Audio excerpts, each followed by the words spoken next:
Hello guys, how are you? I'm Hardeep Singh. Welcome back to your own YouTube channel. IELTS updates and recent exams. For more updates related to recent IELTS exam writing test topics, listening, reading, practice test, and speaking, you got guesswork. Please, guys, participate in everyday listening and reading practice test to achieve your desired band score in your actual IELTS exam. Please hit the like and subscribe button. Press the bell icon for the upcoming notifications. Don't forget like, subscribe and share my YouTube channel and my Facebook page, IELTS updates and recent exams. Part 1. You are going to hear a conversation between an agent and a student. First, you have some time to look at questions 1 to 6.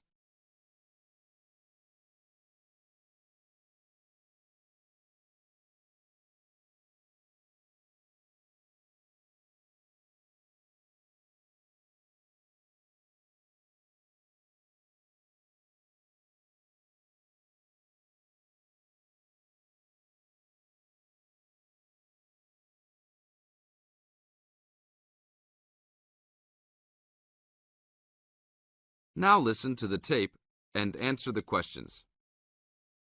Good afternoon. Good afternoon. Do you rent apartments here? Yes, among other things. Are you looking to rent an apartment? Maybe, but I think I might actually be more interested in renting a house. Do you rent those as well? Yes, we do. Will you be renting alone? No, I have 2 friends that will live with me, but I'll be the primary renter. My friends don't have a source of income, which is kind of disappointing, but I do. I'm an artist, and I've already sold a number of paintings. I just moved to town to try to get more of my work shown. Oh, so you would like to be near the uptown area? That's where most of the galleries are, right? Yes, and there's a large area of homes only a couple of blocks away. Great. I don't have a car, so I prefer being within biking distance of the galleries. That would certainly be possible. Well, let me see. There's a large 4-bedroom house right off Main Street. That sounds good. I'd love to have extra rooms for my paintings. How much is it per month? Around $950. Ouch, that's too much for now. Do you have anything a bit cheaper? I have a 3-bedroom that's for $650. That is definitely affordable, but I did want at least 1 extra room. Is there anything else with more rooms? Oh, here's another 5-bedroom that's vacant right now. It's further away, about a mile from the gallery area, but they're only asking $800. That's a deal for so much space. Well, a mile isn't so bad. It's only a 5-minute bike ride, and that price is okay. I'd like to see that one. Can you give me the address? Sure. It's on 1566 Honeysuckle, Honeysuckle Drive, Wood Heights. Now look at questions 7 to 10.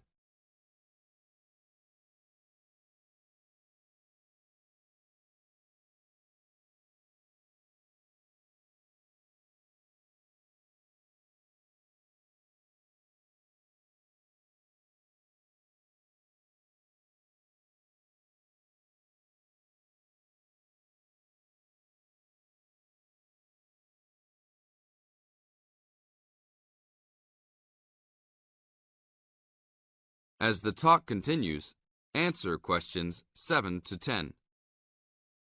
Such a lyrical street name. I like it. Is it furnished? Partially. It has a couch and chairs, a dining table, refrigerator and stove, a wardrobe, a couple of dressers and such, but no beds. Does it have a washer and dryer? It doesn't say here. But why don't you go and take a look? Here's a key. Just bring it back today before 5. We'll do that. An hour or 2 later. Hi, you're back. How did you like it? A lot. But I know why it's listed so low. A couple of windows are broken and they definitely need to be fixed.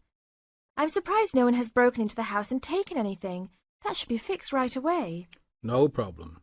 I'll get a work crew out there today. That should be fixed even if you don't rent it yourselves.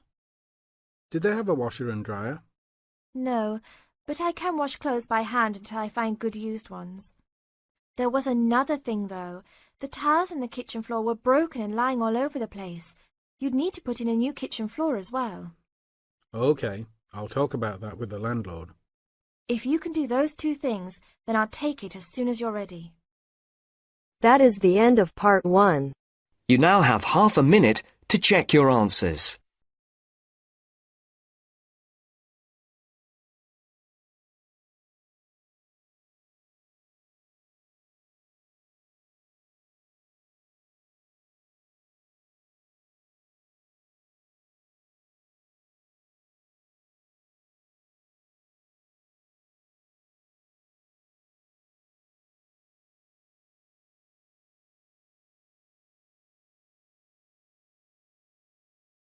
Now turns to part 2.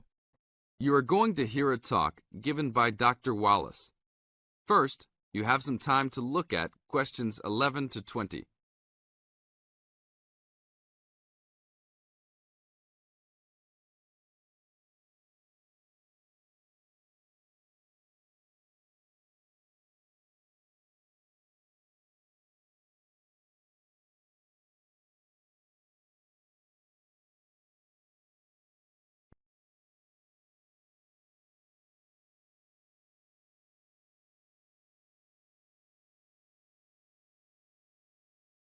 Good afternoon. I'm glad you all found your way here. Now I'd like Dr. Wallace to introduce us to the Arboretum. Good afternoon. Although at first glance the Arboretum may look like a park, it is a research and teaching facility that also provides a place for people to develop a positive relationship with nature. When the University of Wisconsin-Madison purchased the land, mostly during the 1930s, much of it bore little resemblance to its pre-settlement state. Instead, it had been turned into cultivated fields and pastures that had fallen into disuse. The university's Arboretum Committee decided early on to try to bring back the plants and animals that had lived on the land before its development.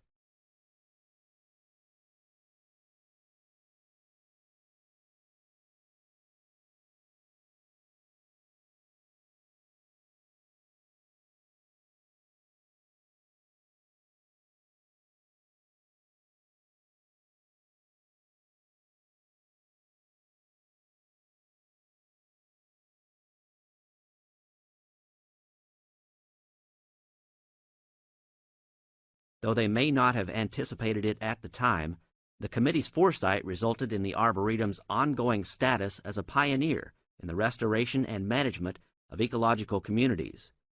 In focusing on the re-establishment of historic landscapes, particularly those that predated large-scale human settlement, they introduced a whole new concept in ecology, ecological restoration, the process of returning an ecosystem or piece of landscape to a previous, usually more natural condition.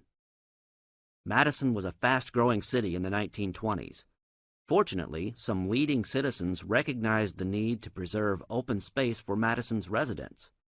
Most of the Arboretum's current holdings came from purchases these civic leaders made during the Great Depression. In addition to inexpensive land, the Depression brought a ready supply of hands to work it. Between 1935 and 1941, crews from the Civilian Conservation Corps were stationed at the Arboretum and provided most of the labor needed to begin establishing ecological communities within the Arboretum. Efforts to restore or create historic ecological communities have continued over the years, with the result that the Arboretum's collection of restored ecosystems is not only the oldest, but also the most extensive such collection. In addition to these native plant and animal communities, the Arboretum, like most arboreta, has traditional collections of labeled plants arranged in garden-like displays. These horticultural collections, featuring trees and shrubs of the world, are the state's largest woody plant collections. That is the end of part 2. You now have half a minute to check your answers.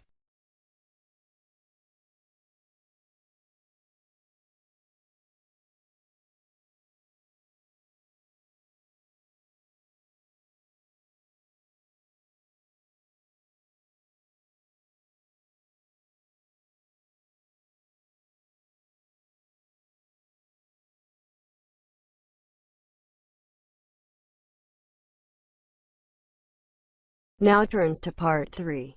You will hear a conversation about plans for a university sports centre. First, you have some time to look at questions 21 to 26.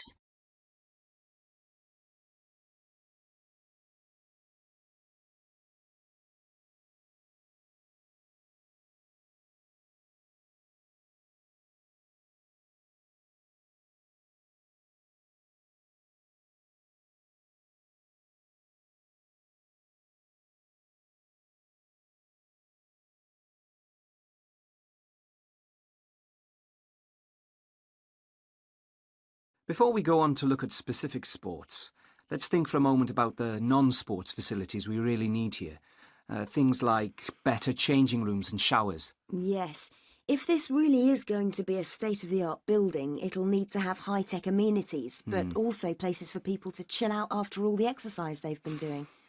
Somewhere they can meet up for a drink or whatever afterwards is essential in a place like this. But what else? How about a sauna? Those who use them say it's the perfect way to relax after you've trained. The trouble is, though, that there's a debate going on about how safe they are. Some say it's risky to be exposed to all that heat before or after strenuous exercise, which of course is exactly when people in sports centres want to use them. There have also been problems with people overusing them to sweat off weight.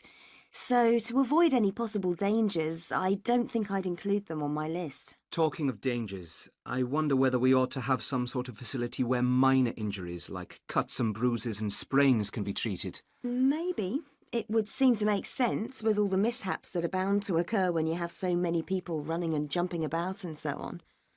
Ah, hold on though. Isn't the new medical centre going to be built right opposite? Yes, it is. It should be finished by the end of next year. Then there's no point, is there?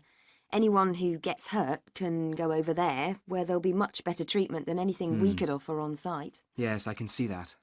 What we should provide, though, is a facility with full-time physiotherapists for everybody on the campus, that is. As well as treating people, they could work on prevention of things like muscle tears and strains. Right. And something else the new place ought to have, also as a way of preventing injuries, is somewhere to test just how fit people are before they start lifting weights or running long distances and so on. Yes, I was going to suggest that. When I was at the Newport Centre, they put me on a static bike to check out my cardiovascular system. Then they worked out how much body fat I had. All of it valuable information telling you exactly what shape you're in. Another thing I've heard some universities do, especially some of the newer ones, is provide rooms and equipment for lectures to take place actually inside their sports centres. How do you feel about that? Well, as it happens, I've got first-hand experience of that too. We used to have some of our sports science lectures right next to the main sports hall, and I think it made what we were hearing about seem much more relevant to the real world. So, in that respect, I definitely think it's a good idea, yes. I can see that, though my own feeling is that we need to have more concrete reasons. The problem is that we won't have unlimited space, and somehow I don't think providing more lecture halls is going to be one of our priorities. So, I'd be against that one, I'm afraid. Anything else? Well, just that I agree about the need to have a place where people can go for a chat and maybe have a coffee or a bite to eat together. That was something I always thought was one of the strong points of the centre in London. It was a great place to find out about new activities from the people who actually did them. Before you hear the rest of the discussion, you have some time to look at questions 27 to 30.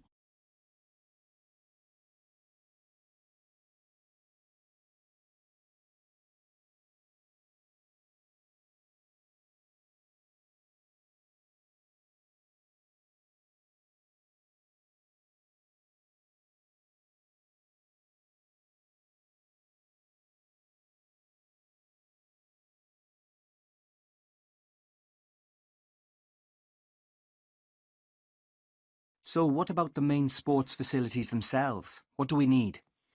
Well, we don't need a rugby pitch because there's already one on the campus. The same's true of table tennis, really. Most of the halls of residence for students have their own tables, so there's no point in using precious space here for any more. Agreed. Something none of them have, though, is any sort of pool. A lot of students have complained about this, saying they have to take a bus downtown if they want to go for a swim. Yes, that's definitely one for this place. Perhaps a jacuzzi too. That would be nice, wouldn't it? It would. Perhaps next to the squash courts, just down there to the right. They are very popular, by the way. I think we should have a couple more here, don't you? Absolutely. And another sport that's been growing in popularity is volleyball, especially since we did so well at the last Olympics. Don't you mean basketball? Yes, I do, sorry. Anyway, the point is that there is a court in the old gym next to the Students' Union building, but it always seems to be fully booked up, even though it's not very good. And there's nowhere else on campus to play. OK, let's have one of those too. How much space have we got left, by the way? That is the end of part 3. You now have half a minute to check your answers.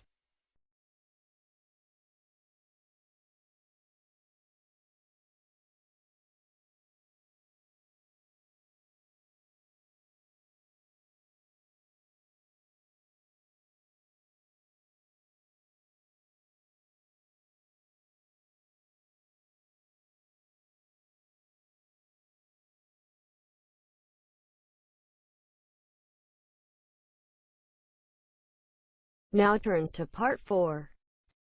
You will hear part of a lecture on child language acquisition. First, you have some time to look at questions 31 to 40.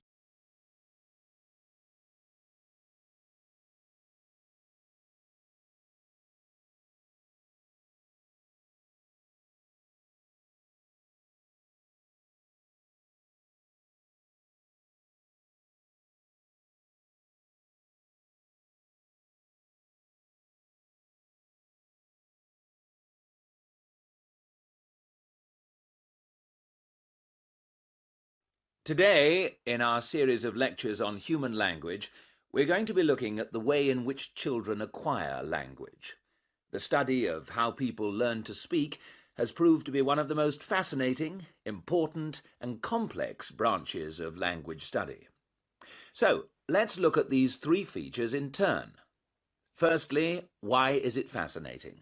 This stems from the natural interest people take in the developing abilities of young children. People are fascinated by the way in which children learn, particularly their own children. Secondly, it is important to study how we acquire our first language, because the study of child language can lead us to a greater understanding of language as a whole.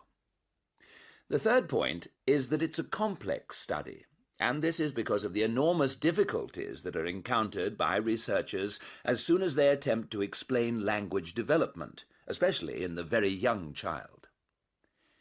In today's lecture, we will cover a number of topics. We will start by talking about research methods. There are a number of ways that researchers have investigated children's language, and these include the use of diaries, recordings, and tests. And we'll be looking at how researchers make use of these various methods.